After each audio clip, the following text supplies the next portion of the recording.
आज मेरा जादुई आईना पूरी तरह बनकर तैयार हो चुका है। अब मैं पूरी दुनिया पर राज करूंगा, लेकिन उससे पहले मैं उस अच्छी जादूगरनी को बंदी बनाऊंगा। तुम चिंता मत करो बेटा, सब कुछ ठीक हो जाएगा। अरे ओ जादूगरनी, आजकल तुम्हारे भलाई के चर्चे तो पूरे राज्य में हो रहे हैं। थोड़ा सा हमारा भी भला कर दो। अरे दुष्ट जादूगर, तू फिर से आ गया। आज तो मेरे हाथों से नहीं बच पाएगा। जादूगरनी तुरंत अपने जादुई छड़ी से उसके ऊपर वार करती है, लेकिन जादूगर अपना आईना सामने कर देता है तो वह अच्छी जादूगरनी उसी आईने के अंदर चली जाती है। ओ दुष्ट जादूगर, मुझे यहाँ से बाहर निकाल। मेरी अच्छी जादूगरनी, अब इसी आईने में सड़ती रहो पूरी जिंदगी। अब तो मैंने इस जादूगरनी को कैद कर लिया है। चलो अब महाराज को बंदी बनाता हूँ और खुद इस राज्य का राजा बन जाता हूँ।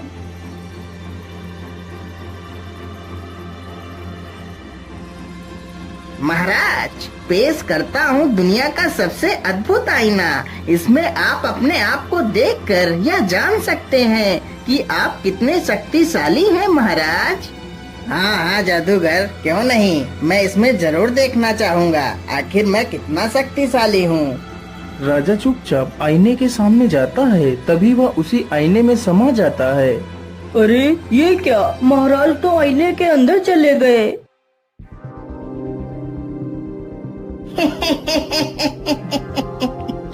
ध्यान से सुनो मेरे दरबारियों, आज से तुम्हारा राजा मैं हूँ। अरे दुष्ट जादूगर, हम तुझे जिंदा नहीं छोड़ेंगे।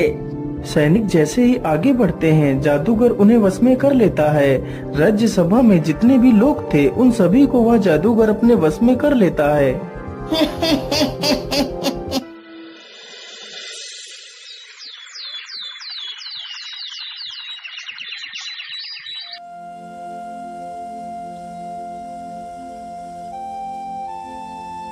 बेटा, तुम रोज रोज ऐसे कब तक भटकते रहोगे? मेरी मानो तो तुम्हें महाराज के पास जाना चाहिए। वह तुम्हें जरूर किसी नौकरी पर रख लेंगे। वह बहुत दयालु हैं। हाँ माँ, आप बिल्कुल ठीक कहती हो। आज मैं महाराज के पास ही चला जाता हूँ। इतना सोचकर रमेश एक पोटली में खाना बांधता है और राजा से मिलने के लिए निकल पड़ता है।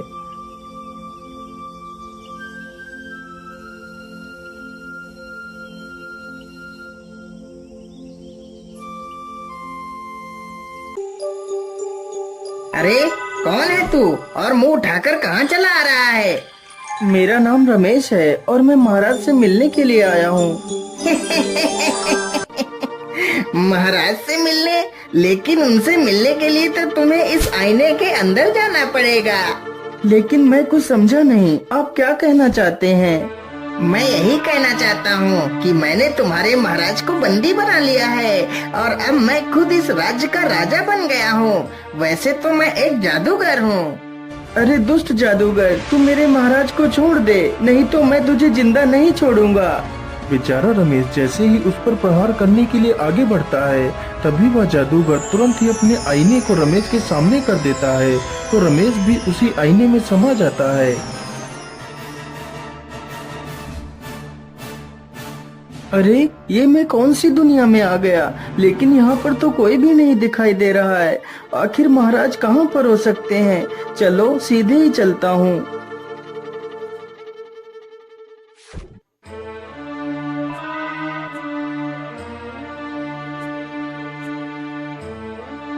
रमेश चलते चलते एक जंगल से गुजरता है। ओफो, चलो जाओ यहाँ से। अब तुम दोनों बड़े हो चुके हो। अब तुम दोनों को हम खाना नहीं खिला सकते, इसलिए तुम दोनों को खाना ढूंढकर खुद खाना चाहिए। लेकिन पिताजी, अभी तो हम खाना ढूंढ नहीं सकते। कुछ दिनों के लिए हमें और रुक जाने दीजिए। लेकिन कौवा जान चुका था कि उसके दोनों बच्चे अब खुद पर निर्भर होने के काबिल हो चुके हैं, इसलिए कौवा अब उन दोनों बच्चों को अपने ऊपर निर्भर नहीं रखना चाहता था। इसलिए कौवा उन दोनों को भगा रहा था, कौवे की ये सारी करतूतें रमेश नीचे खड़े होकर सुन रहा था। अरे ये कौवा तो अपने बच्चों को खाना देने से मना कर रहा है, इसे ऐसा नहीं करना चाहिए। चलो भागो तुम दोनों यहाँ से, नहीं तो मैं तुम दोनों को चोंच मार मार कर भगाऊंगा। अच्छा ठीक है पिताजी, हम दोनों यहाँ से चले जाते हैं। इतना कहकर दोनों बच्चे पेड़ से नीचे उतरकर वहीं बैठ जाते हैं। अरे बच्चों, तुम परेशान मत हो, मैं तुम्हें अपना खाना दे देता हूँ। इतना कहकर रमेश अपनी पोटली से 2 रोटियां निकालकर उन दोनों बच्चों के सामने रख देता है। हे नेक दिल इंसान, हम तुम्हारा ये एहसान कभी नहीं भूलेंगे। इतना सुनकर रमेश आगे बढ़ता है, तभी अचानक से काले बादल छा जाते हैं और जोर जोर से हवाएं चलने लगती हैं। अरे ये क्या, अचानक से इतने काले बादल कहाँ से आ गए? मुझे लगता है अब तो जोर की बारिश आने वाली है। मैं ऐसा करता हूँ, जल्दी से किसी सुरक्षित स्थान पर चलकर छिप जाता हूँ।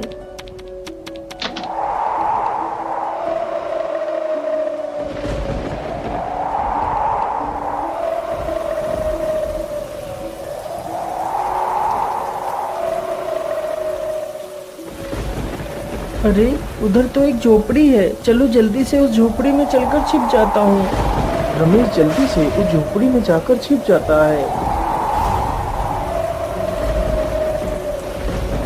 ओहो, आज तो मैं कितना थक गया हूँ। मैं ऐसा करता हूँ, इसी स्थान पर थोड़ा सा आराम कर लेता हूँ। इतना कहकर वह जमीन पर लेट जाता है और सो जाता है। अरे भैया, जिस भले आदमी ने हमें खाना खिलाया था वह कालिया की झोपड़ी की तरफ गया है। अगर कालिया आ गया तो उस भले आदमी को वो नुकसान पहुंचा सकता है। हमें जल्दी ही उस झोपड़ी में चलना चाहिए। इतना कहकर वे दोनों झोपड़ी की तरफ निकल पड़ते हैं। वह झोपड़ी एक सर्प की थी। अरे यह मेरे घर में कौन सो रहा है? इसकी इतनी हिम्मत कि मेरे घर में सोए। मैं इसे जिंदा नहीं छोड़ूंगा। इतना कहकर वह सर्प उसे डसने के लिए आगे बढ़ता है। तभी वह दोनों बच्चे वहां पर आ जाते हैं और उस सर्प की पूंछ पकड़ लेते हैं। ओहो, यह इतनी जोर जोर से कौन चिल्ला रहा है? मुझे सोने दो। अरे राम राम राम, ये कितना जहरीला सर्प है। क्या करूं, क्या करूं? रमेश तुरंत ही पास में पड़े एक पत्थर को उठाता है और सर्प के ऊपर पटक देता है, जिसकी वजह से सर्प मर जाता है। अरे बच्चों, तुम्हारा बहुत बहुत धन्यवाद। यदि आज तुम दोनों नहीं होते तो मैं आज इस सर्प के हाथों मारा जाता। इतना कहकर रमेश आगे के लिए निकल पड़ता है। वह चलते चलते समुद्र के किनारे से गुजरता है। तभी वह देखता है एक मछली पानी के बाहर पड़ी है और तड़प रही है। यह देखकर रमेश को उस पर दया आ जाती है। अरे राम राम राम, ये मछली तो समुद्र की लहरों की वजह से बाहर आ गई है। चलो इसे वापस पानी में छोड़ देता हूँ। रमेश तुरंत उस मछली को उठाता है और पानी में छोड़ देता है। अरे युवक, तुम महान हो, तुमने मेरी जान बचाई। मैं तुम्हारा यह उपकार अपने पूरे जीवन नहीं भूलूंगी। तुम्हें जब भी मेरी मदद की आवश्यकता पड़े तो तुम मुझे जरूर याद करना। हे मछली, मैं यहाँ पर अपने महाराज को ढूंढने के लिए आया हूँ। क्या तुम हमारे महाराज को ढूंढने में मेरी मदद करवा सकती हो?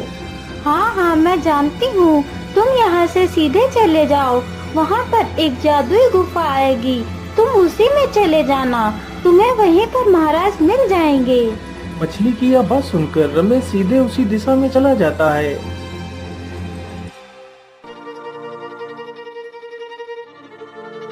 मुझे लगता है यह वही गुफा है जिसकी बात वह मछली कर रही थी। चलो इसके अंदर चलता हूँ।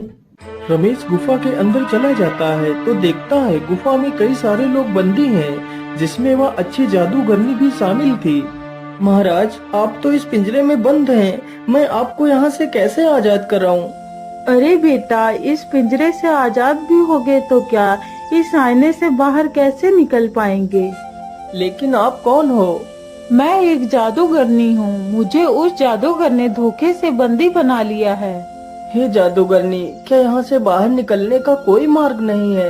बेटा, यहाँ से बाहर निकलने का बस एक ही रास्ता है। तो आप जल्दी से बताइए, वह रास्ता क्या है? मैं आप सभी को यहाँ से आजाद कराऊंगा। यहाँ से बाहर निकलने के लिए हमें एक जुगनू पत्थर ढूंढना होगा, जो पत्थर समुद्र में मिलेगा। यदि वह पत्थर मिल जाए तो मैं उस जादूगर को अच्छा मजा चखा सकती हूँ। हे जादूगरनी, अब चिंता ना करे, मैं जल्दी ही उस जुगनू पत्थर को ढूंढ कर लाऊंगा। इतना कहकर रमेश वहाँ से निकल पड़ता है और समुद्र के किनारे पहुँच जाता है। हे मछली मेरी दोस्त, तुम कहाँ हो? मुझे तुम्हारी मदद की आवश्यकता है। बोलिए दोस्त, तुम्हें मेरी क्या सहायता चाहिए?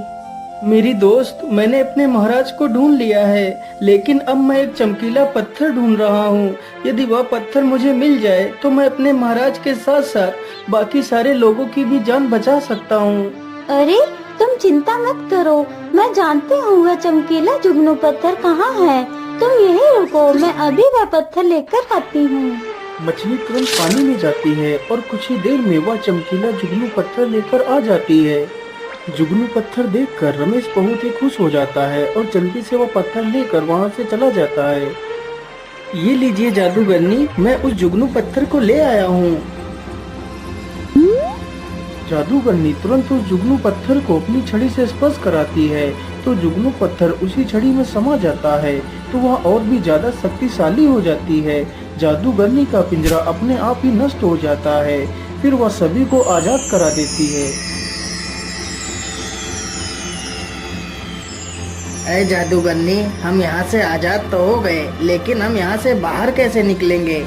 महाराज, यह एक जादुई नगरी है। यहाँ से बाहर जाने के लिए हमें उस अनोखे झरने के पास चलना होगा। सारे लोग जल्दी ही उस झरने के पास जाते हैं।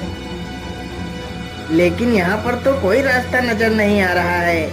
महाराज, आप फिक्र मत करिए, मैं अभी रास्ता बनाती हूँ। जादूगरनी ने तुरंत ही अपनी जादुई छड़ी से एक रास्ता बना दिया। फिर सारे लोग उसी रास्ते के अंदर चले जाते हैं।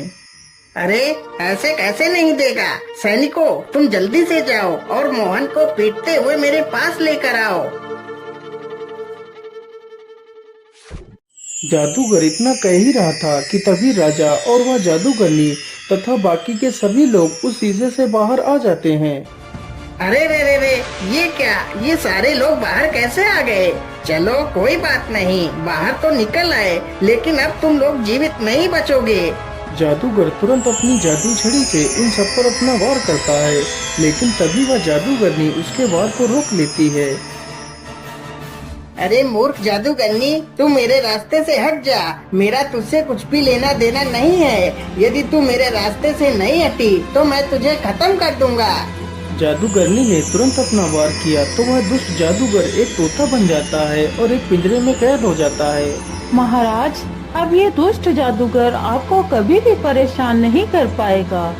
हे जादूगरनी, तुम्हारा बहुत बहुत धन्यवाद। मैं तुम्हारे इस उपकार को कभी नहीं भूलूंगा। इतना सुनकर वह जादूगरनी उस तोते के पिंजरे को उठाती है और वहाँ से चली जाती है। लेकिन बेटा, तुम कौन हो और तुम अचानक से उस आईने में कहां से आ गए थे? महाराज, मेरा नाम रमेश है और मैं आपके राज्य में ही रहता हूँ। फिर रमेश अपनी सारी कहानी राजा को सुनाता है। अरे रमेश, तुम बहुत ही बहादुर हो। मैं तुमसे बहुत प्रसन्न हुआ। यदि तुम अपनी बहादुरी नहीं दिखाते तो हम कभी भी उस कैद से आजाद नहीं हो पाते। इसलिए आज से तुम मेरे विशेष अंगरक्षक हो। उसी दिन से रमेश राजा का विशेष अंगरक्षक बन जाता है।